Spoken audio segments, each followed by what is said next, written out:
बोलिए बाल कृष्ण लाल जय।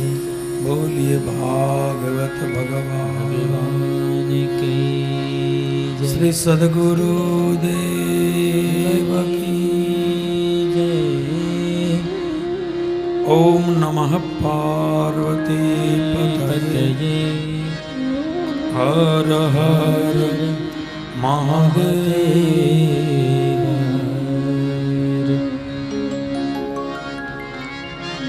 महाराज परीक्षितना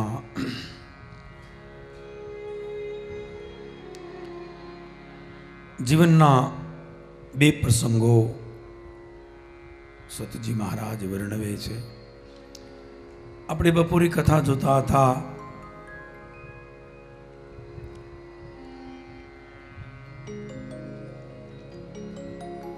કે કલિયુગને મારવા તૈયાર થયેલા પરીક્ષિત રાજાએ કલિયુગને ન મારવાનો નિર્ણય કર્યો. કારણ કે કલિયુગમાં એક મહાન સદગુણ હતો અને એ સદગુણ એ હતો કલો કેશવ કીર્તનાદ. કલિયુગની અંદર માત્ર નામ સંકીર્તનથી મુક્તિ મળે, મોક્ષ મળે, આત્મકલ્યાણ મળે, અમાપ પુણ્ય મળે, જેને કારણે જીવિત રાખ્યો છે. કહ્યું કે તારે 4 જગ્યાએ રહેવું, એમ કહી 4 જગ્યા બતાવી. દારૂ, જુગાર, વ્યભિચાર અને હિંસા, આ 4 જગ્યા રહેવાની બતાવી. દારૂ, જુગાર, વ્યભિચાર અને હિંસા, આ 4 પાપના મૂળ છે. આપણા ધર્મશાસ્ત્રોની અંદર આ 4ને વર્જ્ય ગણવામાં આવ્યા છે. દારૂ, જુગાર, ધર્મ વિરુદ્ધનો વ્યભિચાર અને હિંસા. કલિયુગે કહ્યું, મહારાજ એક ઠેકાણું મને બહુ ગમે છે, એ મારી વાની મને રજા આપો. કહ્યું, તને શું ગમે? કહે છે કે મને સોનું બહુ ગમે છે, મને સોનામાં રહેવાની રજા આપો. ત્યારે પરીક્ષિતે કહ્યું કે જા, તને સોનામાં રહેવાની રજા આપું છું, પણ જે સોનું અનિતિનું, અધર્મનું, પાપનું, અણહકનું, બીજાને છેતરીને મેળવેલું જે સોનું છે, અધર્મનું જે છે સોનું, એમાં રહેવાની તને આજ્ઞા આપું છું. આમ 5 જગ્યા બતાવી, કલિયુગની જીવતદાન આપી પરીક્ષિત રાજ્યમાં પધાર્યા છે.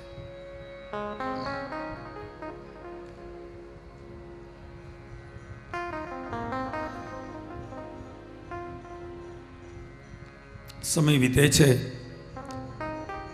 ઘણા વર્ષો આ વાતની વીત્યા. એક વખત એક ઘટના ઘટી. રાજા પરીક્ષિત પોતાના રાજ ખજાનાની અંદર એકવાર જોવા માટે ગયા. એક સુંદર લાકડાની પેટી જોઈ. એ પેટીને ખોલાવતા જેની અંદરથી એક સુવર્ણનું રત્ન જડેલું મુગટ નીકળ્યો છે. રાજાને એમ થયું, આ કેનું હશે? મારા પૂર્વજોનું હશે. લાવ. મુગટને સ્વચ્છ કરાવી રાજાએ રાજમહેલમાં મગાવી. એને ધારણ કર્યો છે. મસ્તક ઉપર ધારણ કરતા રાજાના મસ્તક ઉપર કલિયુગ આવીને બેસી ગયો. કેમ કે આ મુગટ પાંડવોનો નહોતો, આ મુગટ જરાસંઘનો હતો. જરાસંઘે મેળવેલી તમામ સંપત્તિ પાપની, અધર્મની, બીજાની હાય લઈને, બીજાની બદદુઆ લઈને મેળવેલી સંપત્તિ હતી.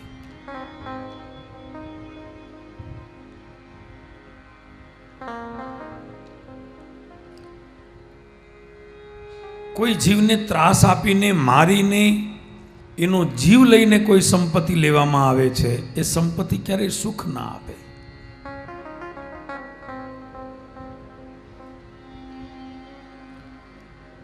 જરાસંઘની તમામ સમૃદ્ધિ, તમામ સંપત્તિ પાપની, અધર્મની હતી. આ જરાસંઘનો મુગટ હતો. ભીમસેન મહારાજ નમૂના રૂપે લઈ આવ્યા હતા કે આવો મુગટ બનાવીને પછી આ મુગટ પાછો મોકલાવી દેવું, પણ એ રહી ગયો ખજાનામાં. અને એ વાત પરીક્ષિતને કહેવાની ભૂલાઈ ગઈ. પરીક્ષિતે મસ્તિષ્ક પર ધારણ કરતા રાજાના મસ્તિષ્કમાં, એની બુદ્ધિમાં કલયુગ આવીને બેઠો. રાજા ઘોડા ઉપર બેસી વનમાં ગયા છે શિકાર કરવા માટે. અનેક નિર્દોષ પશુ પક્ષીઓને માર્યા, હિંસા કરી, પાપ કર્યું. પછી તો તરસ લાગી છે, ભૂખ લાગી છે. આગળ જતા સમીક મુનિનો આશ્રમ આવ્યો. આશ્રમની અંદર પ્રવેશ કરતા રાજા જુએ છે મુનિ ધ્યાન કરતા હતા. આંખ બંધ છે, સમાધિમાં બેઠા છે.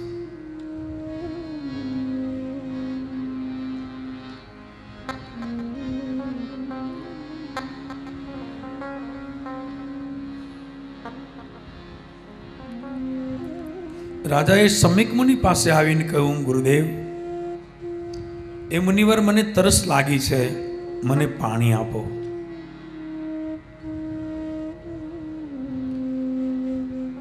ઋષિએ ત્યાં પાણી દેવું જોઈએ, અને ઋષિ પાણી આપે પણ ખરા, પણ હકીકત એ હતી કે ઋષિની આંખ બંધ છે, ધ્યાનમાં બેઠા હતા. દેહનું ભાન નથી, શરીરનું ભાન નથી.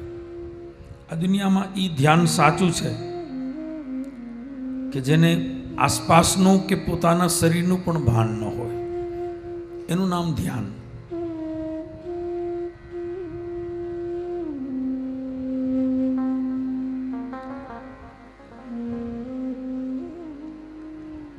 મુનિવર ધ્યાનમાં બેઠા હતા.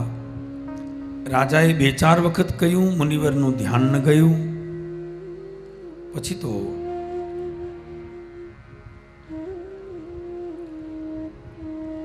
રાજાને એમ થયું, આ ઢોંગ કરે છે,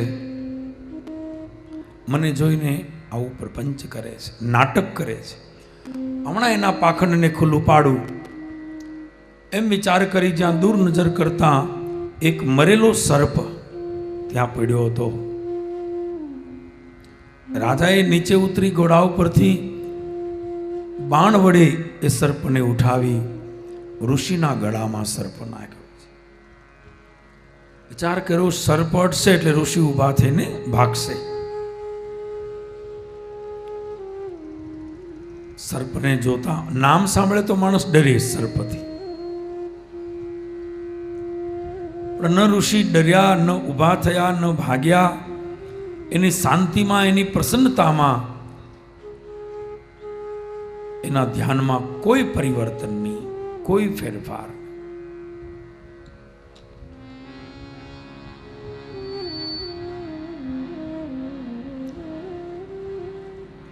સમજી ગયા કે મુનિનું ધ્યાન સાચું છે. હું ખોટો છું, ઋષિ સાચા છે. નહીતર મરેલો સર્પ કોઈ ગળામાં નાખે, સર્પ ગળામાં નાખે, ગમે એવું ધ્યાન હોય ખુલી જાય. ઋષિનું ધ્યાન ન ખુલ્યું. રાજાની ભૂલ હતી કે એ સમયે જો સર્પને દૂર કરી ઋષિની ક્ષમા માગી લે તો વાત પૂર્ણ થઈ જાય. પણ રાજાને એ સારું કાર્ય કલયુગે ન કરવા દીધું.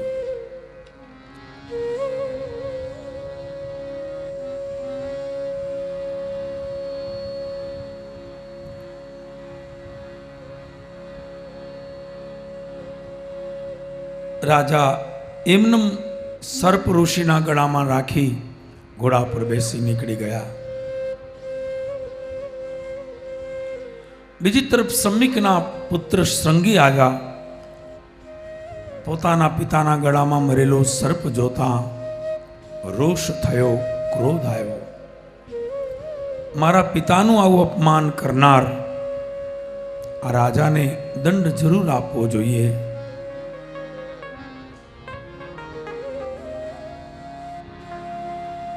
ક્રોધમાં હાથની અંદર જળની અંજલિ ભરી શાપ આપ્યો છે કે હે રાજા, જાઓ, મારો શાપ છે. આજથી 7મા દિવસે તક્ષક નામનો સર્પ તમને કરડશે અને હે રાજા, તમારો વિનાશ થશે, તમારું મૃત્યુ થશે.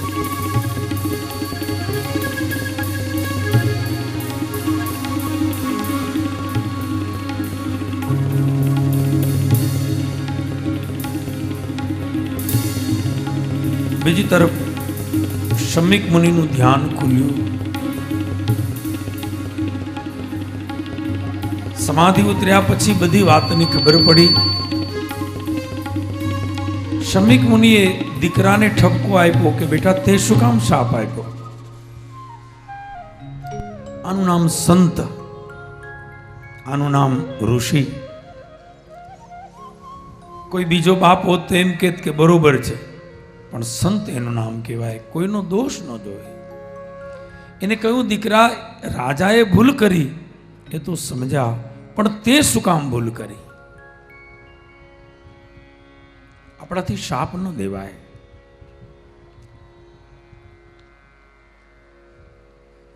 સંગીએ કહ્યું, પિતાજી, મારાથી ક્રોધમાં શબ્દ નીકળી ગયા, તમારું અપમાન સહન ન થયું અને મારાથી બોલી જવાયું. બીજી તરફ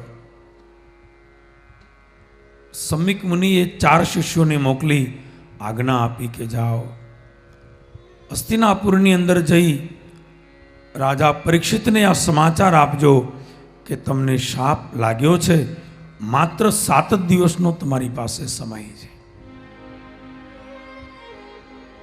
શમીકના શિષ્યો સંદેશ લઈ આવે હસ્તિનાપુર. આ તરફ હસ્તિનાપુરની અંદર આવી પરીક્ષિત રાજાએ જ્યારે મહેલમાં આવી વસ્ત્રો બદલ્યા, સ્નાન કર્યા અને શુદ્ધ વસ્ત્ર ધારણ કર્યા, અને એ જ વખતે જ્યારે મુગટ ઉતાર્યો, વસ્ત્ર બદલ્યા, સ્નાન કર્યા, શુદ્ધ બુદ્ધિ આવી, પશ્ચાતાપ થવા લાગ્યો કે મેં ઋષિના ગળામાં સાપ નાખ્યો, કેટલું મોટું પાપ.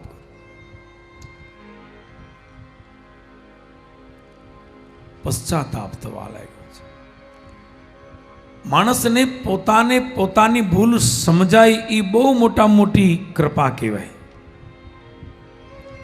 નહીતર અભાગી એ છે કે એને પોતાની ભૂલ સમજાતી એ નથી, કે મેં ભૂલ કરી એ ખબર નથી પડતી. રાજાને ભૂલ સમજાય, હૃદય બળે છે, શું કરું? એ વખતે શમીકના શિષ્યોએ આવી સમાચાર આપ્યા કે મહારાજ, તમને શાપ લાગ્યો છે.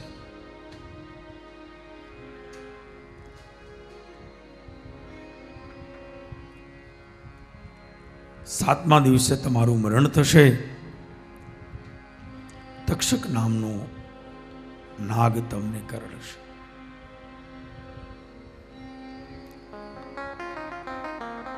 રાજાએ કહ્યું કે જો શમીક મુનિને કે બહુ સારું થયું, મને શાપ લાગ્યો, મારી કોઈ ફરિયાદ નથી.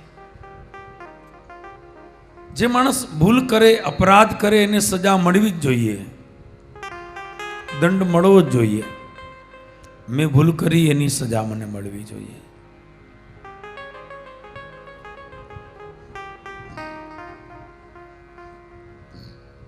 ફરિયાદ નથી,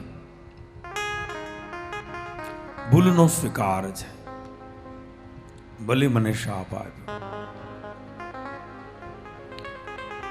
અને એ જ વખતે રાજાએ સંકલ્પ કર્યો, 7 જ દિવસ બચ્યા છે જીવનમાં. હું ભાગ્યશાળી છું કે મૃત્યુના 7 દિવસ પહેલા મને ખબર તો પડી. હવે શું કરવું જોઈએ? અને એ જ વખતે રાજાએ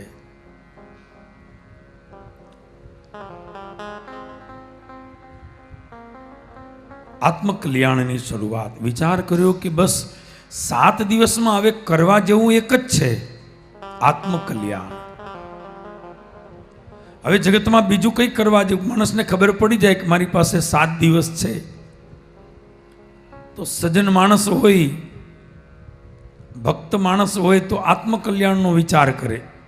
માણસને ખબર પડી જાય કે હું મરવાનો છું, મારી પાસે આટલા દિવસ છે, તો પછી જેવો માણસ એવું કામ કરે. બધાય કઈ ભજન કરે એવું નથી. જેવો માણસ રજોગુણી હોય તો કે હાલો જેટલો જાય એટલો જલસો કરી લઉં. જેવો માણસ કોઈ કે ખાઈ લઉં, કોઈ કે પી લઉં, કોઈ કે ફરી લઉં, બસ લડી લઉં. જેવો માણસ. કોઈ આત્મજ્ઞાની કોઈ હોય ભક્ત હૃદય તો વિચાર કરે આત્મકલ્યાણ કરી લઉં. રાજા તો પુણ્ય શ્લોક હતા, આત્મકલ્યાણ કરવું છે બસ. એ જ ઘડીએ રાજનો ત્યાગ, સત્તાનો ત્યાગ, સંપત્તિનો ત્યાગ, પત્ની પુત્ર પરિવાર બધાનો ત્યાગ કર્યો છે. જો રાજાએ નિર્ણય કર્યો કે આ સંપત્તિના મદથી મેં પાપ કર્યું, આજથી રાજનો ત્યાગ. આ સંપત્તિ હતી એટલે મને અભિમાન આવ્યું, આજથી એનો ત્યાગ. 7 દિવસ સુધી મેં ભૂખ લાગી હતી ને અપરાધ કર્યો, તરસ લાગી હતી ને અપરાધ કર્યો. 7 દિવસ સુધી અન્ન જળનો ત્યાગ. જીવીશ ત્યાં સુધી અન્ન જળ નહીં લઉં. ત્રીજો,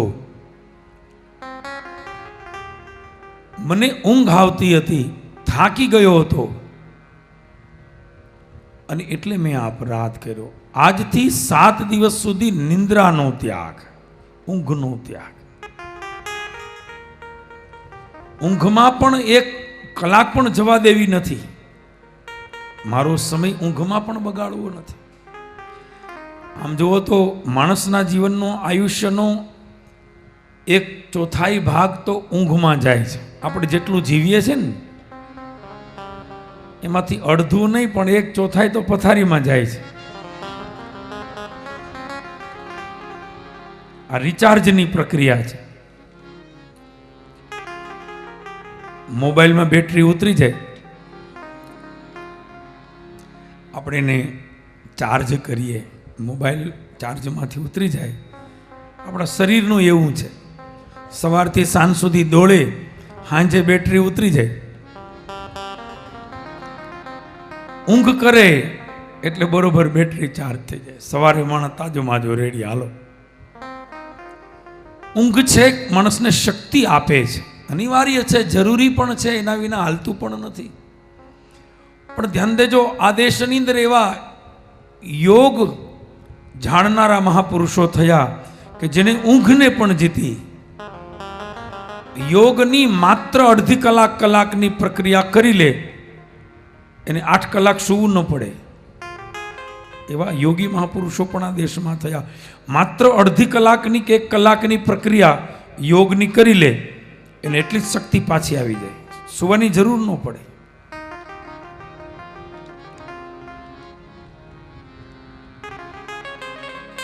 એટલે એ જે કલાક વધે એનો પાછો એ સદુપયોગ કરે.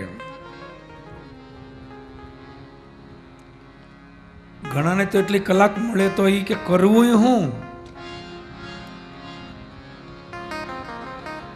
પૈડા છે કે.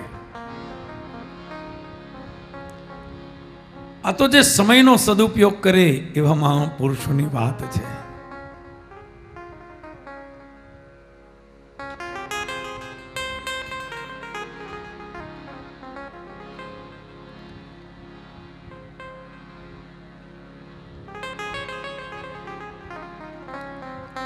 રાજાએ સંકલ્પ કર્યો છે, ઊંઘનો ત્યાગ, સત્તાનો, સંપત્તિનો, પત્નીનો, પુત્રનો, બધાનો ત્યાગ. એ જ ઘડીએ રાજાએ તમામ અલંકારો ઉતાર્યા. એક સફેદ ધોતી પહેર્યું, એક સફેદ ધોતી ઓઢ્યું, ઉગાડું મસ્તક, ઉઘાડા પગ. રાજાએ પોતાના પુત્ર જન્મે જઈને રાજ તિલક કર્યું, એને રાજ્ય સોંપી રાજા રથમાં બેસી ગંગા કિનારે આવ્યા. આ સમાચાર વાયુ વેગે સમગ્ર વિશ્વમાં ફેલાયા. પરીક્ષિતને શાપ લાગ્યો છે, 7મા દિવસે એને તક્ષક નાગ કરડશે. સમાચાર મળતા તમામ દિશાઓમાંથી, વન જંગલ આશ્રમોમાંથી સંતો, મહાપુરુષો, મનીષીઓ, વિદ્વાનો આવવા લાગ્યા. જોત જોતામાં ગંગા કિનારે હજારો સંતો એકત્ર થયા.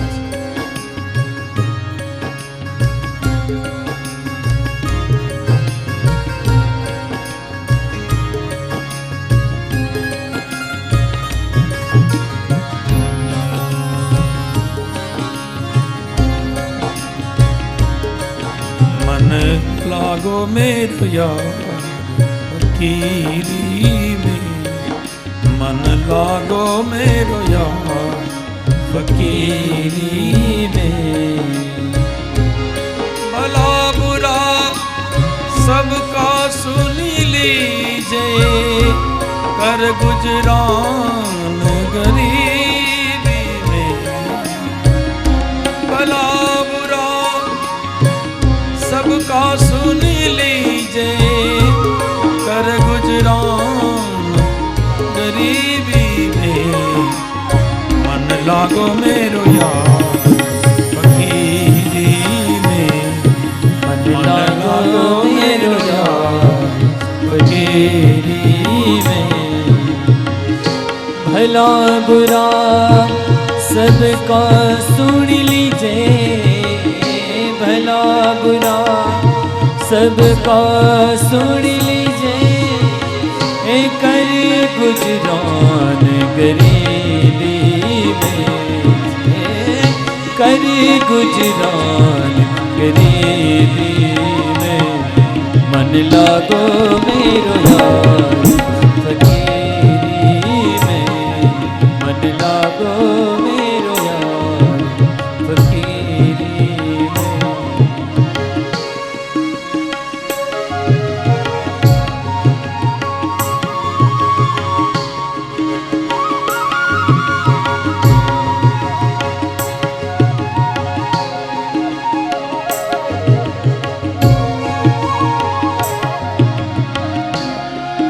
सुख पावो राम भजन में, वो सुख नाही अमीरी में.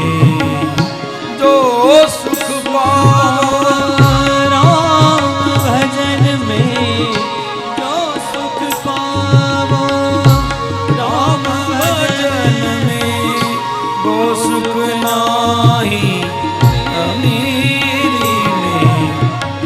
लागो मेरो यार फकीरी में, मन लागो मेरो यार फकीरी में.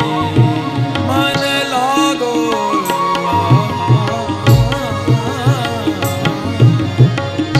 लागो मेरो यार फकीरी में. मन लागो मेरो यार फकीरी में. तेरा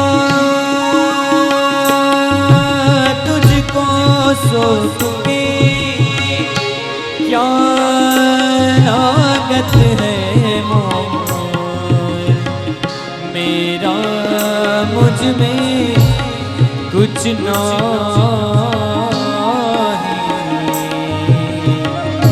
जो होवत सो तो. मन लागो मेरो यार, मन लागो मेरो यार फकीरी में, मन लागो मेरो यार फकीरी में.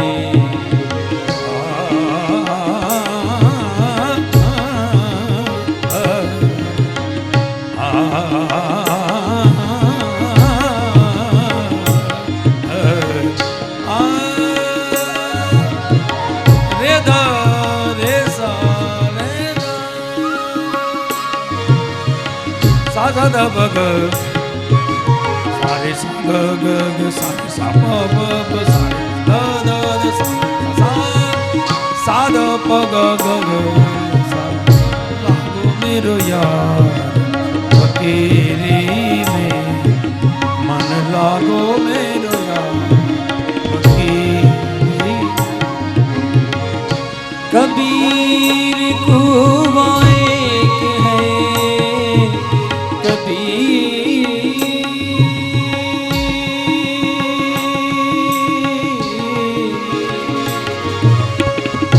कबीर कुआं एक है और पनिहारियन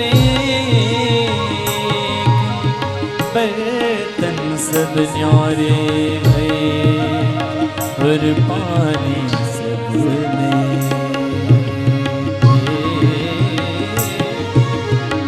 लागो मेरो यार फकीरी में मन लागो मेरो यार फकीरी में मन लागो मेरो यार मन लागो मेरो यार मन लागो मेरो यार फकीरी में।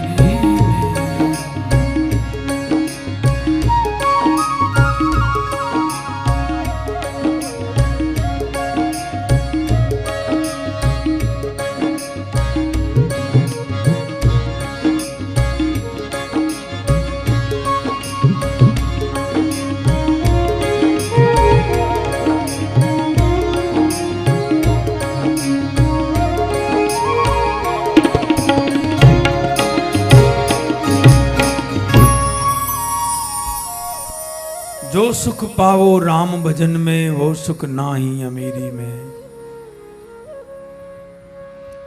हजारों संतो महापुरुषो मनीषियों पधार्या, परीक्षिते दरेकना चरणमां वंदन कर्या।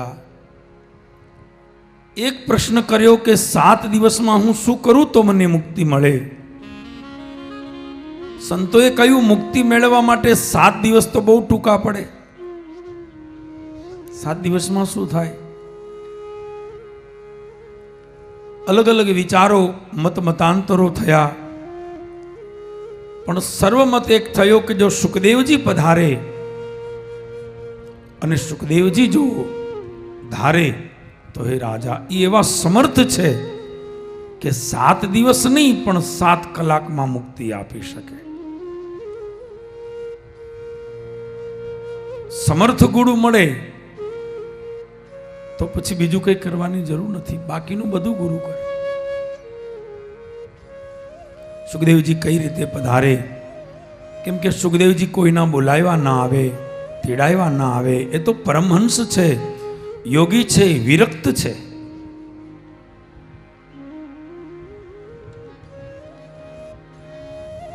અલક્ષલિંગો નિજ લાભ દુષ્ટો,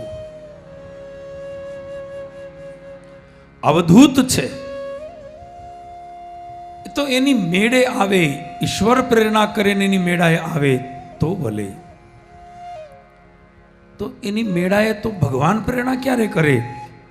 આપણે प्रार्थना करिए दरेके साथे मळी विभुवंदना करी छे, प्रार्थना करी छे, स्तुति करी छे, आर्तनाद कर्यो।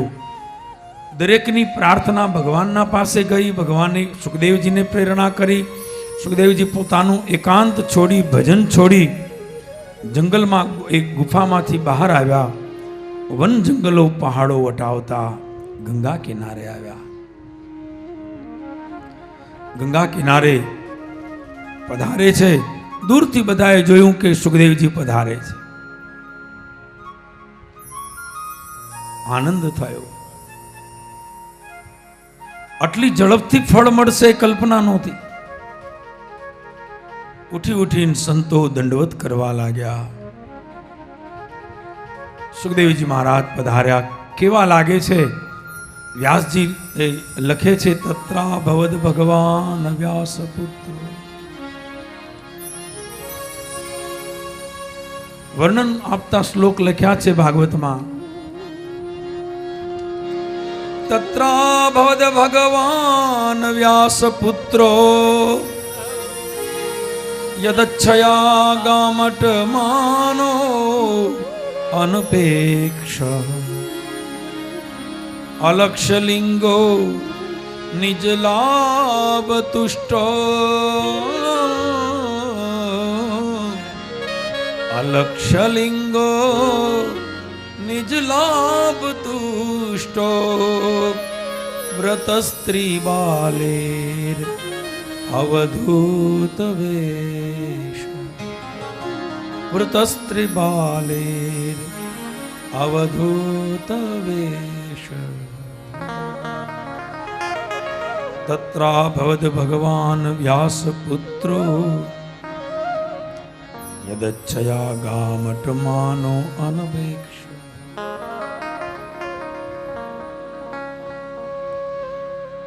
જેમ સૂર્ય પ્રગટ થયા હોય એમ તપના પુંજ સમા સુખદેવજી મહારાજ તપપુંજ.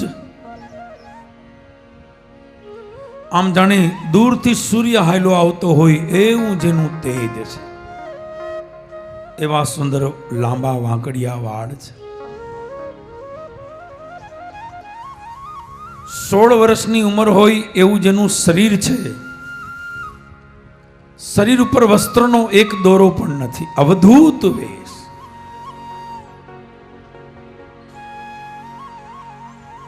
અને હાલ્યા આવે છે માનો કોઈ જંગલનો કોઈ કેસરી સિંહ આવતો હોય, કોઈ હાવજ આવતો હોય, એવી અદાથી, એવી સૌમ્યતાથી અને એવી મસ્તીથી ચાલ્યા આવે છે.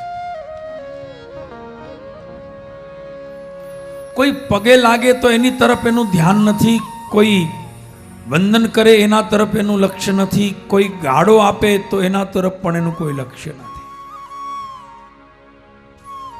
અલક્ષ્ય લિંગો નિજ લાભ તુષ્ટો.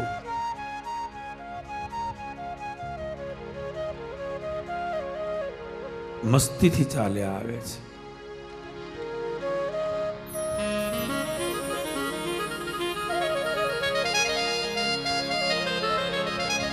भला बुरा सबका सुन लीजे, कर गुजरान गरीबी में, मन लागो यार फकीरी में, मन लागो मेरो यार फकीरी